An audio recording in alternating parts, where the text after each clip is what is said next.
Good evening. This is All India Radio. I am Valsa Williams with the news at 9.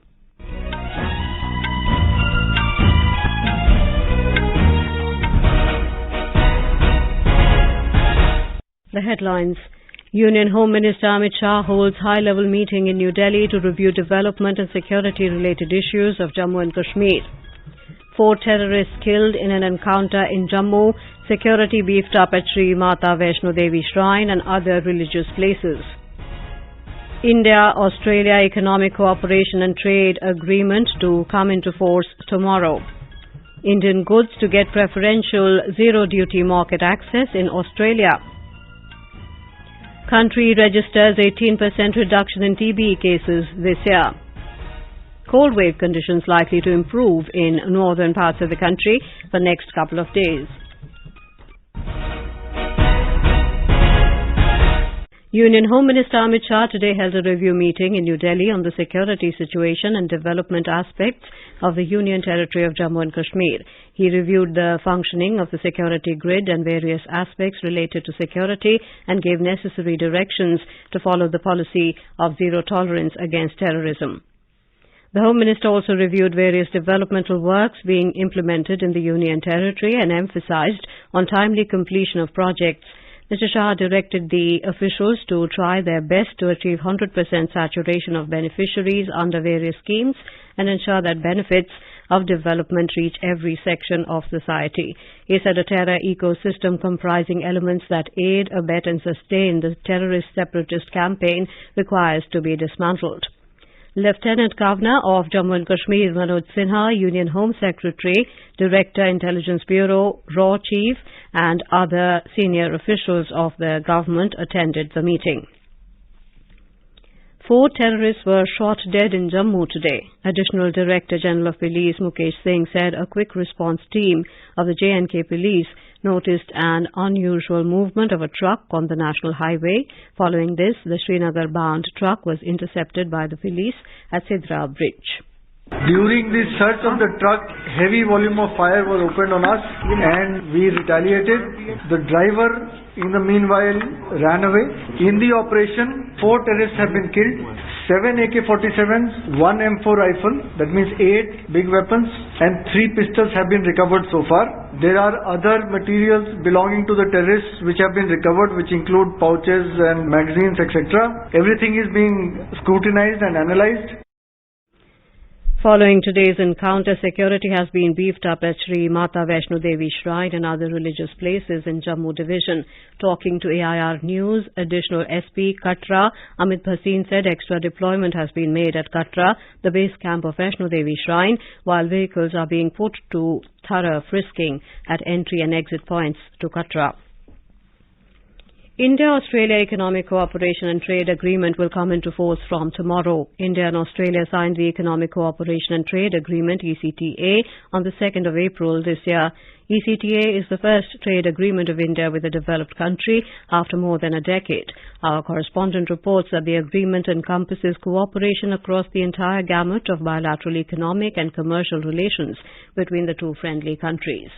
Under this trade agreement, Indian exports will benefit from preferential zero-duty market access in Australia for 100% of its tariff lines. It will benefit India's labor-intensive sectors such as gems and jewelry, textiles, leather, furniture, food and agricultural products, engineering products and medical devices. On the other hand, India has provided preferential access to Australia on over 70% of its tariff lines, which are primarily raw materials and intermediaries. As a result of this agreement, 10 lakh jobs are estimated to be created in the country. The total bilateral trade is also expected to cross 45 to 50 billion US dollars in 5 years from existing 31 billion US dollars. Anand Kumar, AIR News, Delhi.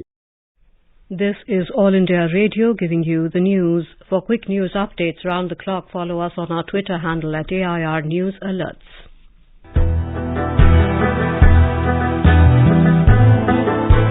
Northeast Diary program broadcast every Thursday at 5:30 p.m. brings very interesting and enchanting stories from the 8 Indian states of Northeast India.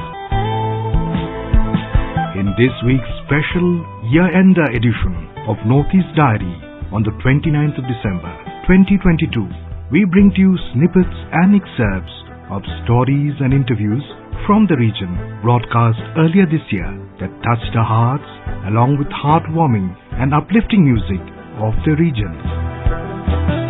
Looking forward to seeing you there. Welcome back to the news at 9. The country has witnessed an 18% reduction in TB cases this year. Union Health Minister Dr. Mansukh Mandavia said the vision of the government is to end tuberculosis in India by 2025, 5 years ahead of the Sustainable Development Goal. To undertake intensified TB elimination project, Indian Oil Corporation Limited has signed a memorandum of understanding as part of its corporate social responsibility with the Central TB Division and the states of Uttar Pradesh and Chhattisgarh.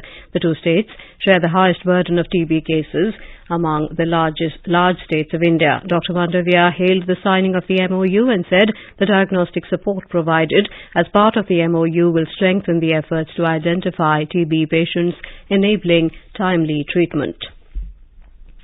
Union Law and Justice Minister Kiren Rijiju has stressed the need to make millet food a mass movement. His ministry organized millet lunch in New Delhi today. Talking to media, Mr. Rijiju said millet food is nutritious and tasty and people should include it in their regular diet. Bharat सरकार बढ़ चढ़ करके हिस्सा ले रहे हैं। G20 का जो बैठक हो रहे हैं इंडिया के अध्यक्षता में, इसमें भी मिलेट को प्रमुख रूप से आगे भोजन में रखने के लिए निर्णय हुआ है। अभी सब मंत्रालय, भारत सरकार और राज्य सरकार और जनता सब मिलकर के मिलेट बहुत ही खास प्रकार का हमारा आइटम है, इसको आगे बढ़ाना है। बहुत अच्छा है और हमारा किसान के लिए भी बहुत बड़ा ये अवसर है कि मिलेट को पूरा दुनिया खाएंगे। Electronics and Information Technology Minister Ashwini Vaishnav launched G20 Digital Innovation Alliance G20DIA and Stay Safe online campaign in New Delhi today. He said the country's stake in providing alternative solutions, ambitions to create core technologies and inclusive growth will be the three major focus areas throughout its G20 presidency. Terming these programs as path-breaking, Mr. Vaishnav said they will address two key areas of the digital economy, which are cybersecurity and the potential of the startups. External Affairs Minister Dr. S. Jaishankar will pay an official visit to Cyprus and Austria beginning tomorrow till the 3rd of next month. The External Affairs Ministry said during his 3-day visit to Cyprus from tomorrow, Dr. Jaishankar will meet the Minister of Foreign Affairs, Ioannis Kasoulides, and call on the President of the House of Representatives, Anita Demetriou. He will address the business and investment community of Cyprus. In Austria, Dr. Jaishankar will meet the Federal Minister for European and International Affairs, Alexander Schallenberg. In the last 27 years, this will be the first External Affairs Minister-level visit from India to Austria. The minister will call on the Austrian Chancellor Karl Nehammer and also meet the Director General of International Atomic Energy Agency, Rafael Mariano Grossi. Dr. Jaishankar will interact with the Indian diaspora in both the countries. President Draupadi Murmu today laid the foundation stone for the restoration of Kameswaralaya Temple at Ramappa Temple Complex in Telangana this evening. The President also laid the foundation stone for the development of tourism infrastructure at the temple complex. More from our correspondent. President Draupadi Murmu visited Bhadradri Kottagudem and Mulugu district today. Both the districts are tribal intense ones, where the President inaugurated Sammaka Saralamma Janajati Pujaris Sammelan and emphasized that tribal fairs will help strengthening cultural ethos. Besides offering prayers at Sri Sitaramachandra Swami Temple at Bhadrachalam, the President has visited World Heritage Ramappa Temple in Mulugu with Fani and Soumya Lakshmi from Hyderabad. Prime Minister Narendra Modi's mother, Hiraben, is admitted at UN Mehta Institute of Cardiology and Research Centre in Ahmedabad this morning following health issues. The hospital, in an official health bulletin, informed that her condition is stable. Prime Minister Narendra Modi reached Ahmedabad and was at the hospital. Chief Minister of Gujarat, Bhupendra Patel, and State Health Minister Hrishikesh Patel were also at the hospital. Hiraben stays with Mr. Modi's younger brother at Gandhinagar. AG365 Agricopter has become India's first multi-utility agriculture medium category drone to receive DGCA certification and approval. Manufactured by Maruth Drones, AG365 Agricopter is designed and developed for Indian conditions and can be used for multiple purposes. The Made in India Kisan drone AG365 has been developed particularly for agricultural purposes to reduce crop loss, lower agrochemical usage, better yield and profits to the farmers. The Met Office has forecast improvement in cold wave conditions in northern parts of the country, including Delhi, Haryana and Punjab for the next couple of days. Talking to AIR News, Director General IMD Mrityunjay Mahapatra attributed the improvement in cold wave conditions to a western disturbance. This condition is likely to improve in the coming days because of the western disturbance which is affecting or likely to affect from 29th the northwest India. There will be rainfall or snowfall over Jammu and Kashmir, Ladakh and adjoining Himachal Pradesh and Uttarakhand. Therefore, temperature will go on rising now for next 3 days, and therefore there will be abatement of cold day conditions, also cold wave conditions. And at the same time, severe fog conditions also will improve. In Rajasthan, an increase of 1 to 2 degrees Celsius in minimum and maximum temperature has been recorded in most parts of the state, along with the reduction in fog. The minimum temperature is likely to increase further by 2 to 4 degrees Celsius in the next 24 to 48 hours. From the 31st of December, there is a possibility of a drop in temperature once again and an increase in dense fog in the northern parts of the state. The winter storm that killed dozens in the United States over the Christmas weekend continued to inflict misery on New York State and air travelers nationwide on Tuesday. News is coming about families trapped for days during the blizzard of the century. The number of deaths attributed to the winter storm has risen to more than 50. The problem was compounded when some areas were rendered inaccessible to ambulances for dozens of hours and snowplows were unable to perform their job due to the ferocity of the storm.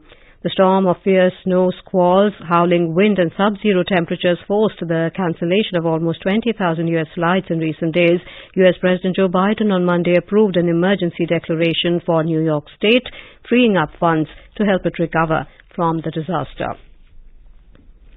Sri Lanka's selection committee today announced 20-member squad to take part in the upcoming White Ball Series tour of India starting next week.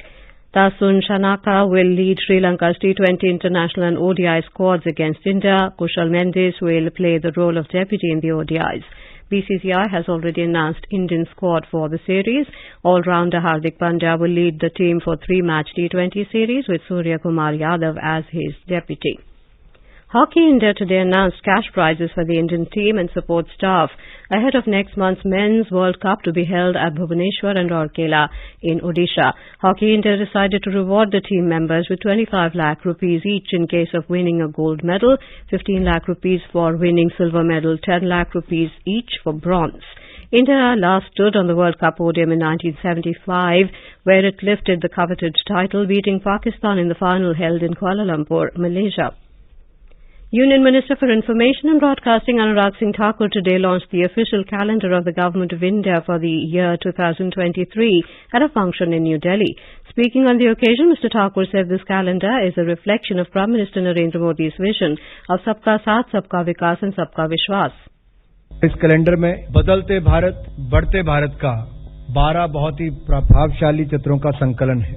ये calendar सिर्फ चित्रों का संकलन अथवा तिथियों का दस्तावेज ही नहीं, बल्कि बीते कल की उपलब्धियों पर गर्व करने के साथ साथ आने वाले कल के संकल्पों को सिद्ध करने का एक माध्यम भी है।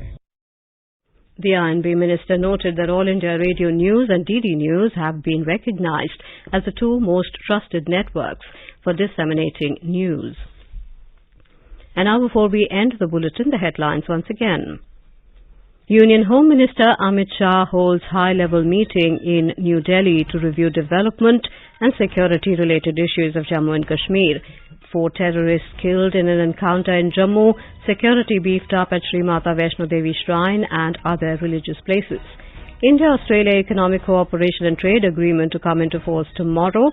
Indian goods to get preferential zero-duty market access in Australia. Country registers 18% reduction in TB cases this year. And cold wave conditions likely to improve in northern parts of the country for next couple of days. For details of these stories and more, log on to our website www.newsonair.gov.in and News on AIR app. That is all in the news at 9. Good night.